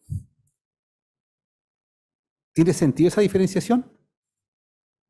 Lo que está ocurriendo en la práctica es que indirectamente estoy traspasando una pérdida, no a nivel de renta líquida imponible, sino que a nivel de registro de renta empresarial. Es decir, una fusión tradicional, la pérdida, el goodwill, que en el fondo pagué 90 por algo que vale 70, queda diferido. En una fusión inversa, la pérdida la hago de inmediato, no a nivel de renta líquida imponible, no la estoy deduciendo, pero sí la estoy rebajando las rentas afecta impuestos. Y si estoy disminuyendo el RAI, como decía Miguel, también lo señalaba Eduardo, va a tener consecuencias a nivel de los dividendos, los retiros, términos de giro, tiene una consecuencia tributaria. Entonces aquí, no sé si nadie se ha dado cuenta, o se han dado cuenta, todos hemos guardado silencio, ¿cómo es la telenovela? El silencio de los contadores, ¿será? Pero aquí hay un efecto tributario no menor. Aquí las cifras son para ejemplificar, pero esto llevado a grandes números, en grandes organizaciones, mucha plata de por medio, donde se absorbe las utilidades, pero conservo los créditos. Entonces ahí tenemos un efecto, ¿ya? Entonces, lo que está dicho ahí es que efectivamente se produce una absorción indirecta de la utilidad y por lo tanto un reconocimiento indirecto de la pérdida, ¿sí? Entonces, bueno, dentro, no quiero reiterar, pero efectivamente si yo tengo dos compañías, 70, una con utilidad por 50, otra por 40, lo lógico me dice es que el total de utilidades que debería tener post-fusión son 90, pero por este efecto esto se traduce en una disminución patrimonial. ¿Y cómo se explica esa disminución? ¿Ya? Aquí está la explicación. Si las rentas empresariales que tenía la materia era 50 y la filial 40, eso me da 90. Cuando a esos 90 yo comparo el exceso de inversión sobre el capital, yo pagué 90 por algo que tiene un capital, la sociedad donde yo tenía la inversión de 30, significa que perdí 60. 90 menos 60 es el RAI o registro de renta empresarial que va a quedar post-fusión. Una va a quedar diferida y la otra va a quedar de inmediato. Esto, yo creo, esto es una opinión y una creencia, es que, esto no tengo ninguna evidencia, es que se ha entendido que lo que yo pagué por la inversión es exactamente igual que el capital, y eso no es así. Eso ocurre en una sociedad cuando yo la estoy constituyendo, pagué 100 y el capital es 100. Pero cuando alguien constituye una sociedad, ya ha pasado mucho tiempo y otros han ido aportando, han ido comprando, evidentemente el costo tributario de la inversión no dice relación con el capital de la sociedad. Y ese es el motivo de estos efectos, ¿ya? Porque en definitiva, si yo tengo un costo de 90 y el capital de 30, es que efectivamente yo sobrepagué en el tiempo, pero no porque yo esté regalando el dinero, sino porque estoy pagando por un patrimonio que es más que el puro capital. Y eso como que tiendo a pensar como creencia que no ha sido evaluado desde el punto de vista legal, sino que simplemente se ha interpretado que hay que hacer una eliminación sin entender el efecto económico que hay detrás. ¿Qué pasa con la eliminación de la acción de propia emisión? Que es como todo esto es como consecuencia del factor primario, ¿ya? Cuando hay una fusión inversa, ¿ya? O tradicional, claro, yo les decía una fusión tradicional, uno tiende a eliminar, ¿no es cierto?, la inversión contra el patrimonio, pero cuando una fusión inversa, y aquí vamos un poquito más de detalle de esa eliminación. Yo puse aquí opciones, y puedo poner 1000 opciones, aquí cada contador, cada asesor tributario es creativo. Tengo la matriz, tengo la filial absorbe la matriz, aquí tengo una inversión de 90 que la tengo que eliminar. En el ejemplo anterior yo decía, bueno, eliminar contra capital. Pero yo podría tomar otra opción, decir, mire, de los 90 elimino el capital de la filial y el resto contra el resultado acumulado, que era el ejemplo anterior. Yo también podría pensar, bueno, si mi capital post-fusión es 20 más 30, 50, elimino todo el costo contra el capital y el resto contra las utilidades. O bien hago una prorrata. Son criterios, no hay nada establecido, no hay jurisprudencia. Es toda interpretación del que está materializando la fusión. ¿Cuál debiera ser el racional detrás? Eso o nos ponemos de acuerdo con el servicio, nos ponemos de acuerdo con los asesores, pero tiene que haber alguna consistencia. Aquí hay un problema. Que no, finalmente alguien va a decir, pero es que el patrimonio es el mismo. Claro, el patrimonio final va a ser el mismo, pero vamos a quedar con capitales distintos y con saldos en los registros de renta empresariales distintos. Y eso sí genera consecuencia tributaria. De hecho, en este caso me va a quedar capital, que es el capital de la sociedad matriz de utilidades tributarias. Aquí no me va a quedar capital. ¿Puede haber una sociedad sin capital? No, entonces uno va a decir, bueno, hago la disminución con tope hasta de $1, pero ¿tiene lógica eso? Y el resto queda como utilidades tributarias acumuladas. O aquí proporcionalmente queda algo de capital y queda algo de utilidades. No tengo la respuesta, ¿no? A mí, yo tengo una opinión respecto a qué podría ser más racional, pero no es una verdad.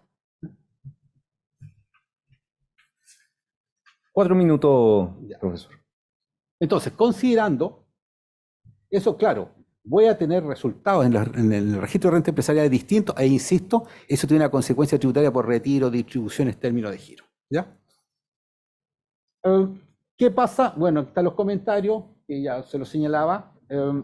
Si yo disminuyo el capital a nivel de una fusión inversa y todo el camino que tome, ¿me afecta el costo tributario que tenían los inversionistas? Acuérdense que la matriz filial, la matriz quedó incorporada en la filial. Hago disminución de capital social. ¿Afecta el costo tributario de los inversionistas? ¿O se mantiene invariable? Eso es una pregunta. Porque en uno escenario, acá, yo no toco el capital del inversionista, en los otros dos escenarios sí. Por lo tanto, en uno de esos dos caminos, estos de acá, puedo tener un registro de renta empresarial, pero para ser consistente yo debería disminuir el costo.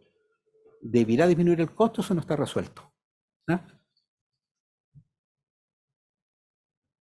Ahí está graficado el efecto de la disminución del costo. ¿Ya? Me voy a adelantar un poquito. ¿Se fijan? Hay que hacerlo. Podría yo incluso, que eso es una realidad, inversiones que tienen un costo tributario incluso superior que los capitales de las ambas compañías, ¿podría quedar un capital negativo? Esto no es que yo lo soñé no echarme la presentación, estos son eventos que ocurren en la vida real. ¿Contra qué elimino? ¿Qué efecto va a tener? Y eso no está resuelto. El impuesto a la renta deudada, así como Miguel señalaba de créditos personalísimos, también un tema con el impuesto a la renta, que no solo a raíz de la fusión, sino que año tras año, por la metodología que se tiene para determinar el saldo de las utilidades tributarias acumuladas, el saldo del RAI, cuando yo estoy fusionando tengo que practicar un balance de término de giro. Ese balance de término de giro, si yo tengo un impuesto adeudado, tengo un pasivo que no se considera exigible. Por lo tanto, si no es exigible, aumenta mis utilidades tributarias que están reflejadas en el RAI de la compañía que está terminando. Pero cuando yo traspaso esos registros, esos saldos, ese impuesto hay que pagarlo, por lo tanto ese impuesto va a quedar disminuyendo posteriormente el patrimonio. Luego, la foto con la cual yo cierro la compañía con un RAI es distinto a la foto de la apertura o a la foto que va a quedar al término del ejercicio, que era justamente lo que señalaba Miguel. Así como hay créditos personalísimos, hay pasivos, particularmente en la provisión de impuesto a la renta, que no se reconoce como tal hasta la fecha. Entonces yo creo que es un tema que hay que abordar, que hay que resolver. Ahí está graficado, no les queda la lata porque creo que queda poco tiempo, ¿ya? Pero efectivamente, adicionalmente, dado que ese pasivo no se reconoce, ello va a determinar la existencia de un goodwill o un badwill distinto. Por lo tanto, está generando una utilidad o una pérdida inexistente. Si yo tengo un pasivo en la realidad económica, pero no en la realidad tributaria, que no se me reconoce como tal, significa que mi patrimonio es más alto. Y lo que yo pagué, lo comparo con ese patrimonio, me genera un goodwill o badwill distinto. ¿Y cuál es la realidad económica? ¿Tengo ese goodwill o ese badwill? No, ese goodwill o badwill es inferior o superior porque el impuesto a la renta es una deuda real, que a ese minuto no la estoy pagando, pero está adeudada, sobre todo en términos de giro, que es más cierto que eso. Y efectivamente el reconocimiento de los saldos del registro de rentas empresariales. En algún minuto se discutió si la fusión lo reconozco al inicio, cuando hago la fusión, o se termina al cierre. La verdad que en principio es una discusión media inconducente, porque vimos los ejemplos rápidamente, que si yo lo incorporo al inicio, el RAI, producto de la metodología de terminar el registro, al cierre eso va a desaparecer. Por lo tanto, en la práctica, suena como inconducente, salvo que eso determine eventos como la distribución de dividendos o retiro de utilidad y la retención de impuestos adicional. Ustedes saben que en ciertas circunstancias, cuando yo distribuyo dividendos o retiro al exterior, tengo que retener impuesto adicional. No estoy obligado a hacer ciertas retenciones, sobre todo cuando hay devolución de capital, cuando no hay utilidades tributarias acumuladas al inicio del ejercicio. Pero cuando hay una fusión y yo como compañía absorbente no tenía renta afecta impuestos, pero recibo una fusión renta afecta, ¿las reconozco de inmediato o las determino al cierre? ¿Cómo funciona ahí la retención de impuesto adicional? ¿Qué efecto va a tener el capital? Eso, para mi gusto, no está resuelto. ¿Ya? Reflexiones finales. Creo que el punto de vista económico, hacer la distinción entre fusión inversa y fusión tradicional, creo que no es válido. Es decir, habría que homologar ambos tratamientos en un sentido u otro, pero homologarlo. Queda en evidencia que los efectos de la fusión inversa o tradicional tienen efectos distintos con la normativa actual. ¿Ya? Sabemos que el goodwill o badwill es una interpretación administrativa que derivó una norma legal, pero no creo que sea efectivamente la norma como está, recoja todos los efectos económicos. ¿Ya? Hoy día se interpreta que la fusión inversa no hay goodwill o badwill porque no hay un costo de adquisición. Me parece que es como una interpretación media errada. ¿Ya? Aquí los colegas quizás tienen una opinión distinta. Errada porque si hay una adquisición, finalmente la filial está adquiriendo el patrimonio absorbente de una manera bien especial, pero lo está adquiriendo. Lo que hace que dentro de esa adquisición también se adquiere a sí misma la acción de propia emisión, pero el resto también es una adquisición. ¿Ya? Siendo el principio económico el mismo, me parece que se hayan efectos tributarios distintos o diferidos, creo que no es lo justo. ¿Ya? Y efectivamente, en una fusión inversa, indirectamente se traslada la pérdida de utilidad al RAI sin pasar por la renta líquida imponible. Hay falta de uniformidad en los criterios que aplicamos los contadores. ¿Ya? No es claro hasta qué punto el capital social del inversionista se puede ver afectado producto de la eliminación de la acción de propia emisión. ¿Y qué más? Y esto quizás da para otro debate, la manera como se debe determinar el goodwill o badwill quizás debe ser de una manera un poquito más sofisticada. Reconocer que el costo que yo tengo como inversión no refleja necesariamente, no se refleja en el capital, sino que es algo más que el capital. ¿Ya? Eso. Bien. Muchas gracias.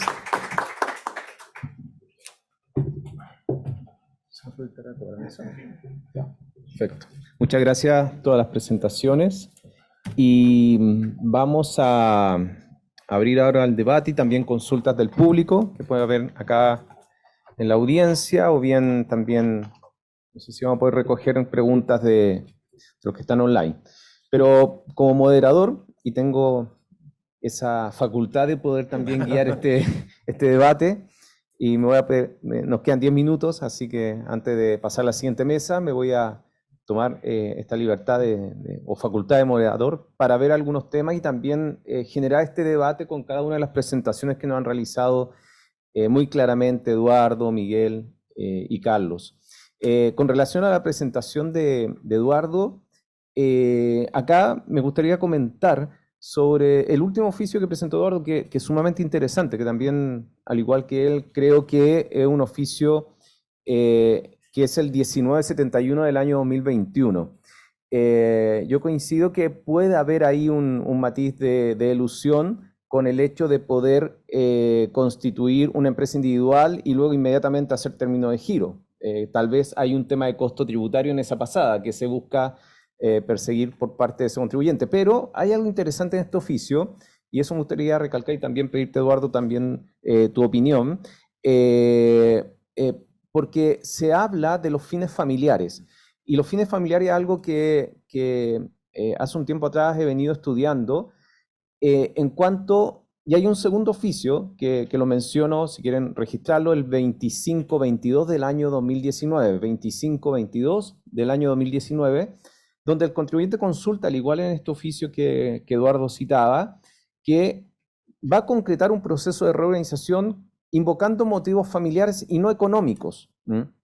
Y por lo tanto, yo hoy en día, después de ver estos dos oficios del 2019-2021, tengo la absoluta tranquilidad de que para invocar un proceso de reorganización motivado en fines familiares, no necesito tener ninguna razón económica. Y así expresamente el servicio lo ha instruido en estos oficios. Por lo tanto, el hecho de invocar un motivo familiar no es necesario tener una legítima razón de negocio, en mi opinión. Es un criterio, y ahí yo quiero abrir el debate en eso, si coincide o no, pero yo estoy convencido de que invocar un motivo familiar, porque ¿cuál es el motivo familiar dentro de la empresa familiar? Es traspasar la propiedad a la nueva generación. Ese es el motivo familiar y por lo tanto no necesariamente tiene que haber una legítima razón de negocio. Con estos dos oficios yo tengo la plena tranquilidad de que perfectamente, incluso el oficio uno de ellos lo dice, esto no tiene ningún motivo económico, sino exclusivamente traspasar esto a mis hijos y quiero hacer un proceso de división.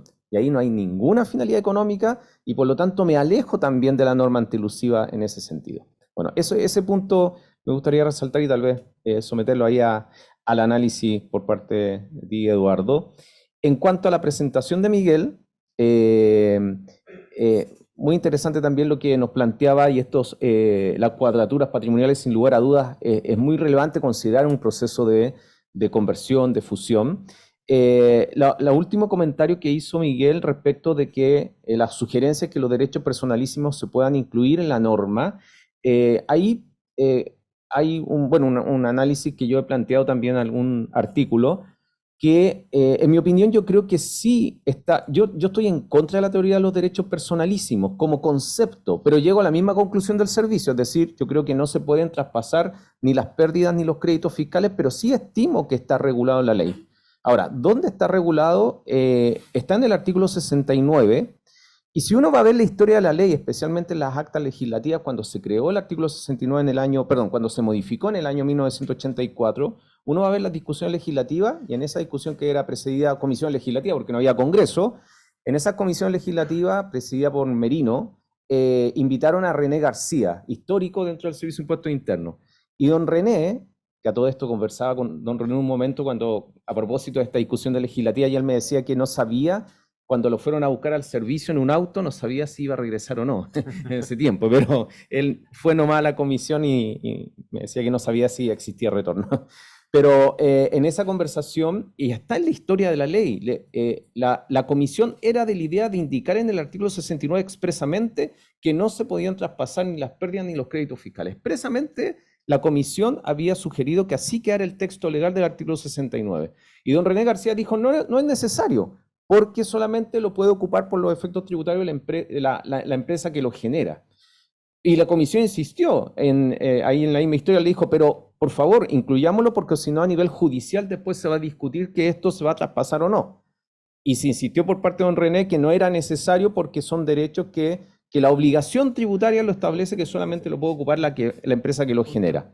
Y en ese sentido, la comisión dejó, bueno, dejémoslo como indicación acá en la historia de la ley. Por lo tanto, la historia de la ley es parte también de la interpretación de la misma norma, pero no es que sea un derecho personalísimo. El derecho personalísimo es una teoría del derecho civil, como por ejemplo el derecho de familia, los derechos de alimento, y yo creo que recoger la teoría de los derechos personalísimos como un derecho subjetivo, porque eso es en esencia un derecho personalísimo, es un error por parte del servicio. Para mí, lo correcto es que el legislador definió la obligación tributaria, y la obligación tributaria es derecho objetivo. Es decir, la obligación tributaria se establece, en el caso del IVA, restando a los débitos fiscales, los créditos fiscales, y así se determina la obligación tributaria. Acá, el legislador dijo, la obligación tributaria se determina no traspasando los créditos fiscales ni las pérdidas. Y eso es derecho objetivo y no es derecho personalísimo. Llego a la misma conclusión del servicio, pero es un error desde un punto de vista técnico, jurídico, al momento de invocar esta teoría de los derechos personalísimos. Eso quería comentar a propósito de eso, y lo mismo que la renta líquida provisoria, y ahí yo coincido con Miguel, y a lo mejor pedirte la opinión, Miguel. La renta líquida provisoria que establece la circular 73 en un proceso de división, para mí es ilegal. Esa instrucción incurre en una vulneración del principio de legalidad, porque si uno busca en el artículo 14, letra C, en ninguna parte se regula realizar un proceso de renta líquida provisoria, y eso también vulnera. Y yo recomiendo cuando hago los cursos a los fiscalizadores, les digo, ojalá no aparezca ninguna liquidación invocando la renta líquida provisoria, porque eso puede abrir perfectamente un reclamo invocando el principio de legalidad. Y finalmente, don Carlos Vergara, preguntar acá con relación, entiendo que y coincido en que se pueden generar problemas de ajustes al momento de generar una fusión inversa. Estoy de acuerdo que lo que se aporta 10 años atrás, luego 10 años después no va a hacer lo mismo, y yo creo que ahí sí coincido que se van a generar problemas. Pero como punto inicial, para entender bien este tema de la fusión inversa en donde desaparece la filial, ¿cierto? La matriz absorbe a la filial. El servicio ha dicho que no se genera goodwill porque en ese sentido, para determinar el goodwill, tiene que entenderse el razonamiento de quién hizo la inversión, luego cuánto lo recupera. Y ahí, al revés, la matriz no ha hecho ninguna inversión en su filial y por lo tanto ese es el fundamento que por lo menos invoca el servicio. Ahora, para entender un poco la lógica contable, cuando se hace el proceso de fusión inversa, yo entiendo así como piso básico, tal vez siendo dentro de mi limitación como abogado, como piso básico, entiendo que el ajuste debería ser la cuenta que tiene la filial inversión en matriz, porque, perdón, antes de eso, la filial tiene socios y los socios de la filial van a ser los nuevos socios de la matriz. La filial desaparece, los socios de la filial... Al revés. La filial subsiste y la matriz desaparece. Ya, yo entiendo que la fusión inversa desaparece la filial. No, la matriz. Fusión inversa, la matriz. Eso es inversa. Es inversa. Ya, yo creo que es lo contrario. Podemos discrepar ese punto, pero yo estimo que la fusión inversa desaparece la filial. Ya, no, el concepto de fusión inversa es que matriz desaparece y la absorbe la filial, porque lo normal es que la matriz absorba la filial. Esa es la tradicional. Veámoslo, porque yo estoy en contra. Una fusión inversa para mí desaparece la filial. Por eso el servicio ha dicho que no corresponde el goodwill, porque la matriz no ha hecho ninguna inversión en la filial. No, lo ha dicho al revés. Justamente que la filial, como la filial no ha hecho ninguna inversión en la matriz, no hay goodwill ni badwill. Y así es. Perdón. Sí, no, tienes toda la razón. No, tienes toda la razón. Yo me retracto. Toda la razón. Un lapso. Perdón, no, me discutí con Antonio. Así que... No, un lapso. Yo me equivoqué. La matriz efectivamente hizo la inversión en la filial y por lo tanto la matriz desaparece. Toda la razón. Entonces, en ese sentido, volviendo al ejemplo, perdón, gracias por el lapso. Volviendo al ejemplo, la matriz, los socios de la matriz van a ser los nuevos socios de la filial, ¿cierto? Entonces, el ajuste debería ser en que la cuenta de la matriz inversión en filial desaparece y yo tendría que ajustarlo con la cuenta de capital que tiene la filial, ¿cierto? Exacto, sí. Y llegaría, producto de la fusión, la cuenta capital que tiene la matriz llegaría a la filial, a la continuadora, y por lo tanto, ahí aplicando el razonamiento, ese capital va a ser el nuevo capital que tiene aportado los socios de la matriz que desaparece, ¿cierto? Sí. Ahora, no sé si hasta ahí lo entendí bien, si coincides con ese criterio, pero como piso, entendiendo obviamente todos los efectos tributarios que se van a generar. Ya. Hasta ahí mis comentarios como moderador. Yo sé que estamos en la hora y por favor rápidamente para que hagan los comentarios y luego si hay alguna pregunta del público. ¿Pero se escucha? Ah, ¿no? Bueno. Sí. Ya. Bueno, gracias por la pregunta. Aprovecho de comentar nomás que, por ejemplo, en materia de créditos fiscales, ¿cierto? ¿Ahí sí? ¿Se escucha? Ah, más cerca ya. Claro.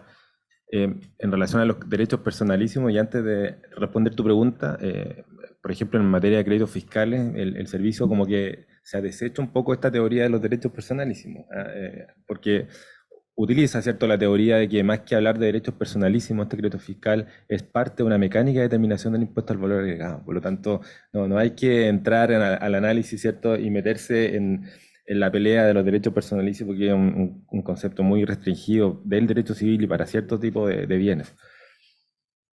Lo otro, por ejemplo, los gastos de organización puestos en marcha pueden ser un desafío a la hora de si puedo o no incorporarlo en la sociedad continuadora en las fusiones o las conversiones también. Porque lo lógico es que ese activo, ¿cierto?, que se va a ir depreciando hasta 6 ejercicios, uno lo puede ir reconociendo en la sociedad que continúa con el negocio. O sea, es lo más sensato, ¿cierto? Pero hay una cierta restricción que es preocupante y que debieran, en el fondo, ojalá, yo creo que varias conclusiones acá es que ojalá se legisle, ¿cierto? Que ojalá se legislen en el sentido de que cuando estamos frente a una reorganización, cualquiera sea, el legislador trate de facilitar, ¿cierto?, la tarea, porque eso también es un apoyo para las empresas, para el desarrollo empresarial, que desde el punto de vista tributario no existan trabas y que no sea la razón por la cual uno tiene que estar pensando en otras alternativas de reorganización. Lo que comenta Carlos en relación a esta diferencia, ¿cierto? Que tal vez el legislador no se ha percatado, ¿cierto?, de este accionista original versus el que entra al negocio ya, es muy relevante y ojalá también se regule. La última modificación se hizo cargo un poco de este fenómeno, ¿cierto?, en relación al artículo 17, número 7, en la devolución de capital, que me pareció un avance. La presentación que la salté rápido. Que verdaderamente es un avance, porque se da cuenta que cuando una sociedad devuelve capital, oye, no es lo mismo devolver el capital originario que al socio que pagó mucho o pagó menos, ¿cierto? Y eso significa un efecto en ingreso o en pérdida, ¿ya? Entonces, esa distinción del tipo de accionista debiese también extenderse para otros efectos, no necesariamente en la devolución de capital.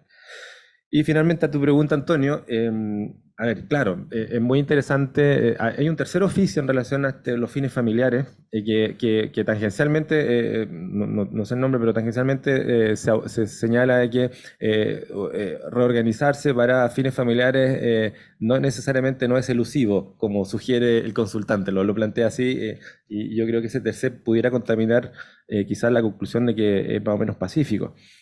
Aquí lo que estamos en un contexto, ¿cierto?, de que una sociedad puede aportar a valor tributario, ¿ya?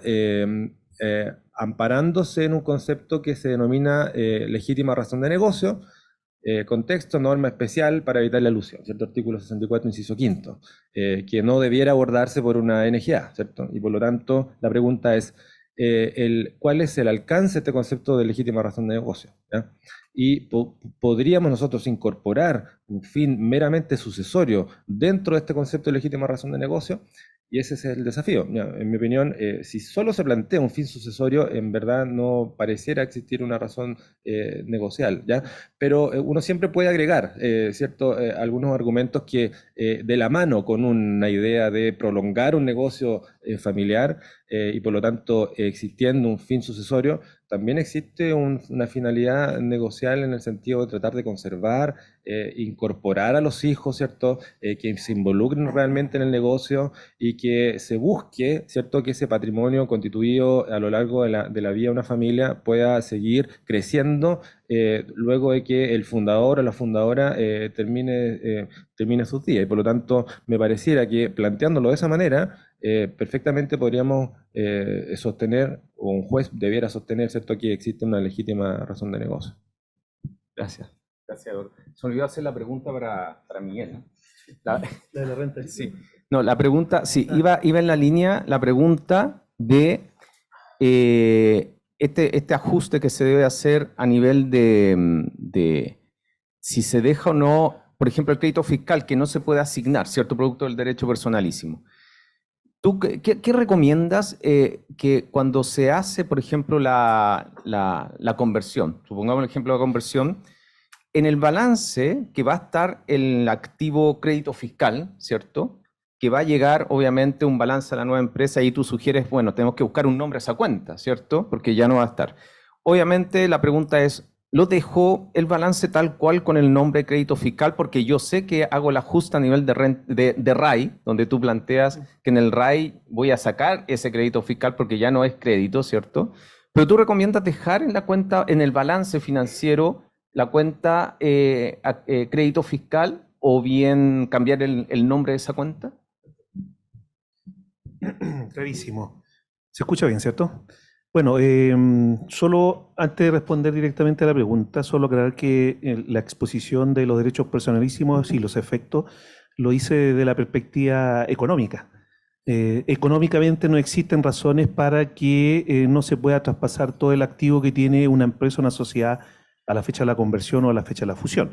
Después, cierto, uno lo comparará, ¿cierto?, hará el cotejo respecto de los efectos económicos tributarios versus los efectos tributarios, perdón, los efectos legales que indica muy bien Antonio. pero solo aclarar que desde la perspectiva económica no tiene mayor fundamento que los créditos no puedan ser traspasados a la sociedad nueva. De hecho, el espíritu en esta cosa, en la conversión, es que yo aporto el 100% activo y pasivo. Ese es el espíritu, entonces, bueno, solo aclarar eso. En relación a la pregunta de Antonio, si uno adoptara la posición del servicio, lo que uno debiera hacer es que debiera modificar los capitales propios tributarios, ¿cierto?, de la empresa o sociedad nueva, y también debiera hacer sus ajustes en los estados financieros, sin perjuicio que las normas que regulan los efectos financieros, de alguna manera yo no creo que esté considerados estos efectos, esta desconsolidación o esta depuración de los activos.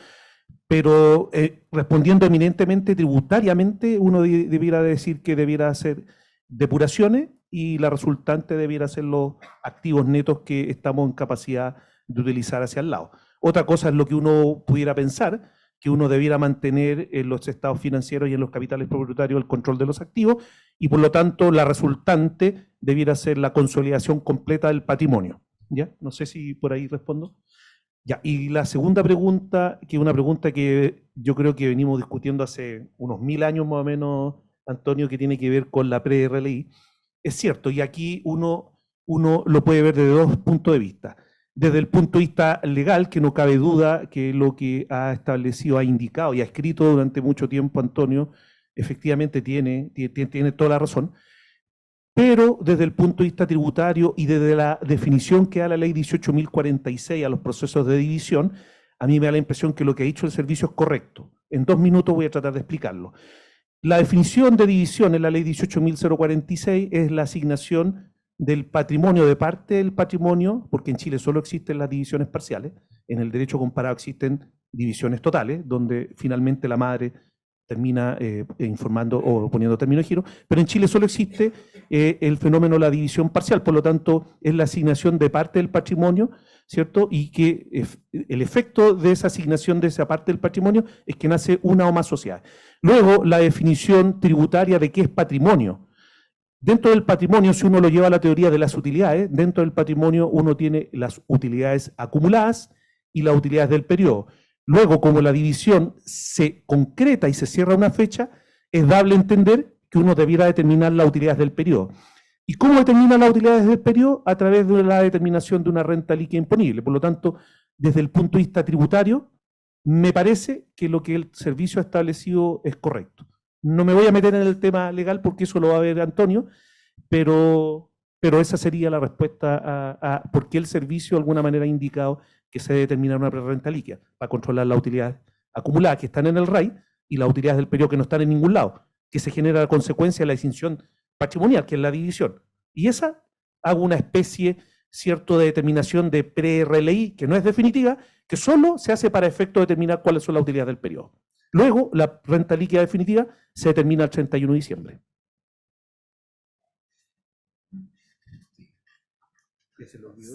No, sí lo tengo claro. Era sobre la fusión inversa. No, sí, no. A ver, efectivamente, Antonio, respecto, y por eso yo puse alternativas ahí, porque he visto muchas figuras, cada uno supone cosas. Yo comparto contigo que debiera subsistir el capital de la sociedad matriz que resultó incorporada o absorbida por la filial, ¿no? Por lo tanto, cualquier otro efecto, dado que el costo de esa inversión que quedó incorporada en sí misma pudiera ser superior al capital de la sociedad filial, e incluso superior a las utilidades acumuladas sumadas de ambas compañías, que era un ejemplo que tenía yo en la presentación, no debiera afectar el capital social de la sociedad matriz que quedó incorporada en la filial, para no alterar los derechos que tienen los accionistas socios de la sociedad, ¿ya? Pero eso no está regulado, o sea, no está dicho, es como de una lógica económica y también jurídica. Y justamente dentro de esa lógica, que justamente lo que dice Miguel, muchas veces, y creo que alguien tendrá que hacer el estudio, pero una parte importante de los oficios que existen es porque hay una disonancia entre la conceptualización jurídica y los efectos económicos, ¿ya? Justamente lo que señalaba Miguel ahora respecto de la renta líquida provisoria. Antonio podrá tener todas las razones jurídicas y seguramente las tiene, pero económicamente ahí comparto la idea de Miguel, ya que efectivamente si yo estoy transmitiendo un patrimonio, tendré que ese patrimonio incluye parte de los resultados del ejercicio. Entonces hay una serie de situaciones como esa, donde hay una una separación entre el mundo económico y el mundo jurídico, tributario, ¿ya? Eso, se acabó el tiempo, parece, había otros temas para discutir, para otro día será. Bien. Presidente, ¿damos por cerrada la mesa? ¿Sí? Lamentablemente. Sí. Muchas gracias a los asistentes, los que nos están escuchando también en redes, bueno, por Zoom. Así que agradecemos nuevamente, Carlos, gracias por la excelente presentación, lo mismo Miguel y Eduardo, un gusto compartir con ustedes como siempre, y los que están presentes, muchas gracias por venir. Hasta pronto. Bueno, un aplauso, por favor. Muchísimas gracias a los expositores y al moderador. Muchísimas gracias a los asistentes remotos y presenciales. Desafortunadamente, como nos ha sucedido en las otras mesas, la importancia y la complejidad de los temas, digamos, pero afortunadamente con estos expositores hemos podido acercarnos a esta realidad, digamos, con bastante claridad. Ahora hacemos un receso para seguir con por la próxima mesa. Hay un café en el primer piso para los que están asistiendo, también para los expositores, pero les vamos a mandar un cupón, o sea, para los remotos hay un cupón, para los expositores desde luego sí está incluido. Y entonces nos vemos a las 11:05, digamos, para la mesa que viene. Muchísimas gracias.